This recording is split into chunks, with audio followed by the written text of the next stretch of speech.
ଯେତେବେଳେ ଚାହିଁବେ ସେ ନାରୀ ତୁମକୁ ଦବ। ମିଳନ ପାଇଁ ହାତ ଧରିକି ରୁମକୁ ଡାକିବ। କେବଳ ତୁଳସୀ ପତ୍ରରେ ତାର ନାମ ଲେଖି ତକିଆ ତଳେ ରଖିଦିଅନ୍ତୁ, ତାପରେ ଦେଖିବେ ଚମତ୍କାର। ଆଜ୍ଞା ହଁ, ତୁଳସୀ ପତ୍ରରେ ତନ୍ତ୍ରମନ୍ତ୍ର ବଶୀକରଣ ଆପଣମାନେ ଜାଣିଥିବେ, କିନ୍ତୁ ଆଜିର ଏହି ଭିଡ଼ିଓଟିରେ ମୁଁ ଆପଣଙ୍କୁ ଶିଖେଇବି ଆପଣ କିପରି ଦୁଇଟି ତୁଳସୀ ପତ୍ରରେ ଝିଅ ପଟେଇ ପାରିବେ, ସୁନ୍ଦରୀ ପଡ଼ିଶା ଘର ଭାଉଜକୁ ପଟେଇ ପାରିବେ, ତାଠାରୁ ନିଜର ମନ ମୁତାବକ କାମ ହାସଲ କରିପାରିବେ। ଏହି ବଶୀକରଣ କରିବା ପାଇଁ ଆପଣଙ୍କୁ କୌଣସି ପ୍ରକାର କଷ୍ଟ କାମ କରିବାକୁ ପଡ଼ିବନି କିମ୍ବା କିଛି ବି ପଇସା ଖର୍ଚ୍ଚ କରିବାକୁ ପଡ଼ିବନି। କେବଳ ଦୁଇଟି ତୁଳସୀ ପତ୍ର ଆଣିବେ, ତାପରେ ମୁଁ ଆପଣଙ୍କୁ କିଛି ପ୍ରୟୋଗ ବିଧି ଶିଖେଇବି। ଆପଣ ସେହି ପ୍ରୟୋଗ ବିଧିକୁ ଠିକ୍ ଭାବରେ କରିଦେବେ। ତାପରେ ସେ ଦୁଇଟି ତୁଳସୀ ପତ୍ରକୁ ନିଜର ତକିଆ ତଳେ ରଖିଦେବେ। ଗ୍ୟାରେଣ୍ଟି ଦେଉଛି, ଯେପର୍ଯ୍ୟନ୍ତ ଆପଣଙ୍କ ତକିଆ ତଳେ ସେ ଦୁଇଟି ତୁଳସୀ ପତ୍ର ଥିବ, ସେ ଝିଅ ବା ବିବାହିତା ନାରୀ ଆପଣଙ୍କର ବଶରେ ରହିବ। ଆପଣଙ୍କର ସବୁ କଥା ମାନିବ।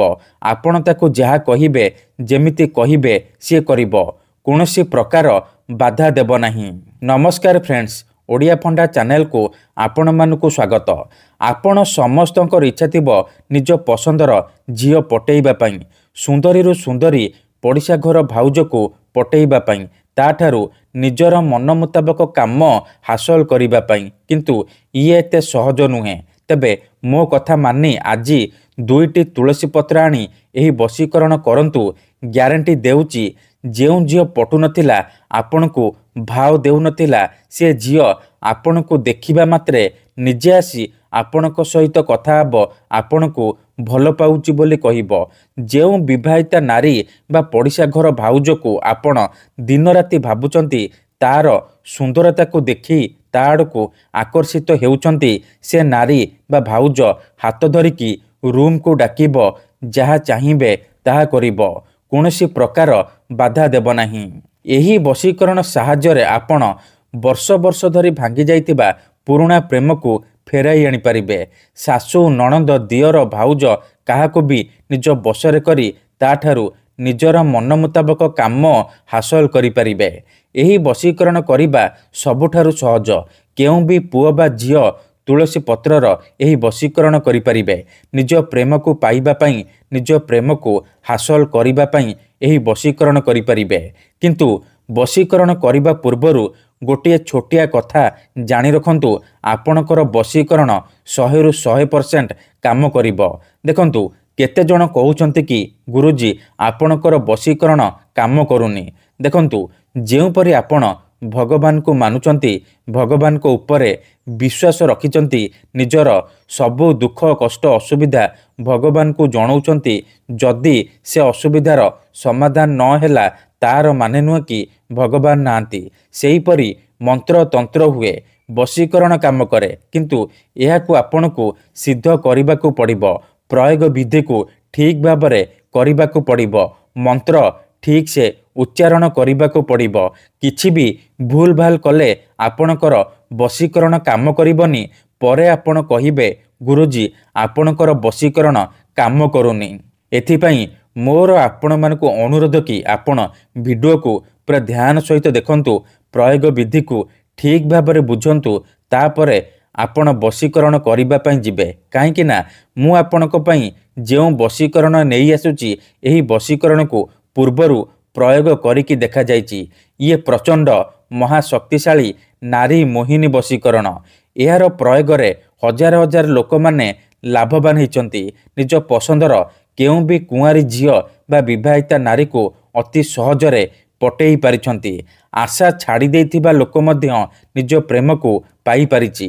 ବିନା କୌଣସି ପଇସା ଖର୍ଚ୍ଚ କରି ଘରେ ବସି ବସି ଏହି ବଶୀକରଣ କରି ସୁନ୍ଦରୀରୁ ସୁନ୍ଦରୀ ଝିଅକୁ ପଟେଇ ପାରିଛି। ତେଣୁ ଯଦି ଆପଣ ଝିଅ ପଟେଇବାକୁ ଚାହୁଁଛନ୍ତି କିମ୍ବା ସୁନ୍ଦରୀ ଭାଉଜକୁ ପଟେଇବାକୁ ଚାହୁଁଛନ୍ତି, ତେବେ ମୋ କଥା ମାନି ବିଶ୍ୱାସର ସହିତ ଏହି ବଶୀକରଣ ଗୋଟିଏ ଥର କରନ୍ତୁ। ତାପରେ ଦେଖିବେ କିପରି ସେ ଝିଅ ଆପଣଙ୍କ ପ୍ରେମରେ ଦିବାନୀ ହୋଇଯିବ, ପାଗଳି ପରି ଆପଣଙ୍କୁ ଭଲ ପାଇବ। ତେବେ ଏହି ବଶୀକରଣ ବିଧି ଆପଣ କିପରି କରିବେ, କେମିତି କରିବେ, ଏହାର ପ୍ରୟୋଗ ବିଧି କ'ଣ, ଚାଲନ୍ତୁ ଜାଣିବା। ବିଧିଟି ଜାଣିବା ପୂର୍ବରୁ ଯଦି ଆପଣ ଆମ ଚ୍ୟାନେଲକୁ ପ୍ରଥମ ଥର ଆସିଛନ୍ତି ତେବେ ଦୟାକରି ଚ୍ୟାନେଲକୁ ସବସ୍କ୍ରାଇବ୍ କରି ପାଖରେ ଥିବା ବେଲ୍ ଆଇକନ୍କୁ ମଧ୍ୟ ଦବାଇ ଦିଅନ୍ତୁ, ଯାହାଦ୍ୱାରା ଆମେ ଯେଉଁ ବି ଭିଡ଼ିଓ ଅପଲୋଡ଼ କରିବୁ ସର୍ବପ୍ରଥମେ ଆପଣ ଦେଖିପାରିବେ ଆଉ ତା'ର ଲାଭ ପାଇପାରିବେ। ଧ୍ୟାନ ସହିତ ଏହି ଭିଡ଼ିଓକୁ ଦେଖନ୍ତୁ, ପ୍ରୟୋଗ ବିଧିକୁ ଠିକ୍ ଭାବରେ ବୁଝନ୍ତୁ, ତାପରେ ଆପଣ ଏହି ବଶୀକରଣ କରିବା ପାଇଁ ଯିବେ। ଧ୍ୟାନ ରଖନ୍ତୁ, ଏହି ବଶୀକରଣ ବିଧିକୁ ଆପଣ କେବଳ ବୁଧବାର ନହେଲେ ରବିବାର ଦିନ କରିବେ। ରାତିରେ ଶୋଇବା ପୂର୍ବରୁ କରିବେ। ମନେ ରଖନ୍ତୁ, ସନ୍ଧ୍ୟା ହେବା ପୂର୍ବରୁ ଆପଣ ତୁଳସୀ ପତ୍ର ଗଛରୁ ନେଇ ଆସିଥିବେ। ରାତିରେ ଯେତେବେଳେ ଶୋଇବେ ଏହି ବଶୀକରଣ କରିବା ପାଇଁ ଯିବେ। ବିଧିଟି କରିବା ପୂର୍ବରୁ ଭଲ ଭାବରେ ହାତ ଗୋଡ଼ ଧୋଇକି ସଫା ବସ୍ତ୍ର ପିନ୍ଧିକି ଏହି ବଶୀକରଣ ଆରମ୍ଭ କରିବେ। ପ୍ରଥମେ ଆପଣ କ'ଣ କରିବେ, ଯେଉଁ 2ଟା ତୁଳସୀ ପତ୍ର ଆଣିଛନ୍ତି ଗୋଟିଏ ତୁଳସୀ ପତ୍ରରେ ସେ ଝିଅ ବା ମହିଳାର ନାମ ଲେଖିବେ ଯାହାକୁ ଆପଣ ବଶୀକରଣ କରିବାକୁ ଚାହୁଁଛନ୍ତି। ଦେଖନ୍ତୁ, ମୁଁ ଏଠି ଯେଉଁପରି ଲେଖୁଛି ଆପଣ ଠିକ୍ ସେହିପରି ଲେଖିବେ। ଦେଖନ୍ତୁ, ମୁଁ ଏଠି ଝିଅର ନାମ ଲେଖିଲି ରୀତା। ଆପଣ ଯେଉଁ ଝିଅ ବା ନାରୀକୁ ବଶରେ କରିବାକୁ ଚାହୁଁଛନ୍ତି ତା'ର ନାମ ଲେଖିବେ। ଆଉ ଗୋଟିଏ ତୁଳସୀ ପତ୍ରରେ ଆପଣ ନିଜର ନାମ ଲେଖିବେ। ମୁଁ ଏଠି ପୁଅର ନାମ ଲେଖିଲି ପପୁ। ଧ୍ୟାନ ସହିତ ଦେଖନ୍ତୁ, ନାଲି କଲମର ସାହାଯ୍ୟରେ କିମ୍ବା ନାଲି ମାର୍କରର ସାହାଯ୍ୟରେ ଆପଣ ଏହି ନାମଗୁଡ଼ା ଲେଖିବେ। ଲେଖିସାରିବା ପରେ ଆପଣ କ'ଣ କରିବେ, 2ଟା ତୁଳସୀ ପତ୍ରକୁ ଏହିପରି ଏକାଠି କରିବେ ଆଉ ଡାହାଣ ହାତରେ ଏହିପରି ମୁଠେଇକି ଧରିବେ। ତାପରେ ଆଖି ବନ୍ଦ କରିକି ସେହି ଝିଅ ବା ନାରୀକୁ ମନେ ମନେ ଭାବିବେ। ତା'ର ମୁହଁକୁ ନିଜ ମନରେ ଭାବିବେ। ତାପରେ ଏହି ମନ୍ତ୍ରକୁ 21 ଥର ପଢ଼ିବେ। ଓମ୍ କ୍ଲିଂ କାମାକ୍ଷା କାମେଶ୍ୱରୀ ଆମୁକଂ ବଶୀକରଣ କରତି। ଆମୁକଂ ଜାଗାରେ ଆପଣ ସେହି ଝିଅ ବା ସ୍ତ୍ରୀର ନାମ କହିବେ ଯାହାକୁ ଆପଣ ବଶରେ କରିବାକୁ ଚାହୁଁଛନ୍ତି। ମନ୍ତ୍ରକୁ 21 ଥର ପଢ଼ି ସାରିବା ପରେ ମୁଠା ଖୋଲିବେ ଆଉ ଏ 2ଟି ତୁଳସୀ ପତ୍ରରେ 3 ଥର ଫୁଙ୍କିଦେବେ। ଏତିକି କରିସାରିବା ପରେ ଏ ତୁଳସୀ ପତ୍ରକୁ ଖଣ୍ଡେ କାଗଜରେ ମୋଡ଼ିକି ନିଜର ଶୋଇବା ତକିଆ ତଳେ ରଖିଦେବେ। ଗ୍ୟାରେଣ୍ଟି ଦେଉଛି, ଏତିକି କରିକି ଦେଖନ୍ତୁ, ଯେଉଁ ଝିଅ ବା ନାରୀ ପାଇଁ ଆପଣ ଏହି ବଶୀକରଣ କରିଥିବେ ସିଏ ଆପଣଙ୍କ ପ୍ରେମରେ ଦିବାନୀ ହୋଇଯିବ। ନିଜେ ଆସିବ, ଆପଣଙ୍କ ସହିତ କଥା ହେବ, ଆପଣଙ୍କୁ ଭଲ ପାଉଛି ବୋଲି କହିବ।